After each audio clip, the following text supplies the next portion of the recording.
Hello everything! For today's video ay samahan niyo po ako magkabit ng vinyl tiles. So, papakita ko po sa inyo yung before and ito po yung after niya. Diba? Ang ganda. Syala, tingnan.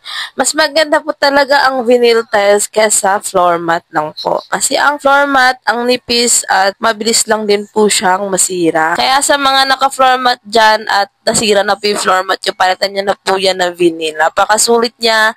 Nasa 15 pesos lang po yung isa. So, bali 300 pieces po yung in-order ko dyan. Napakalawak kasi ng aming sala ngayon. At nangungupahan lang po pala kami. Kaya malawak po talaga siya. Kaya kailangan namin lagyan ng vinyl. At napili namin talaga ang vinyl para matagal. Meron din kasi kaming aso. At para maano din sa mga bata. Diba? Safe siya. Kasi ang aso namin puro ngat-ngat na ngat-ngat kahit anong ginangat-ngat. Kaya sabi namin na vinyl na lang ilalagay namin dyan sa sala. Ang kagandahan nito sa vinyl is hindi mo na siya lagyan ng glue kasi meron na po siyang glue.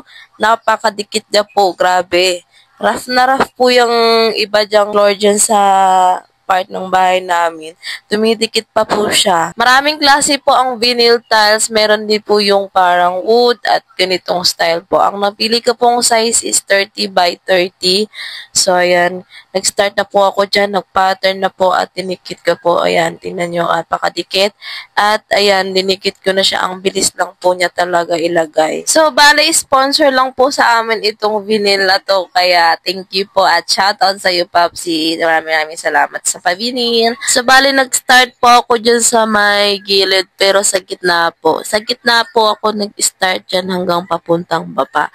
Unahin niyo po talaga yung sa gitna para maano yung pantay-pantay po yung pagkakabit ng vinyls and ilalas na lang po yung nasa gilid. Para rin po kayo nagta-tiles. O, diba? Ganyan po yung pagkakabit. O, diba? Ang dali lang at inarap ko lang po siya ng damit po para ma-flat po yung surface ng vinyl at nadikit na po yung vinyl. So, marami pa pong pagpipilian na design sa vinyl na to. Check nyo lang ang yellow basket natin dyan at sa comment section.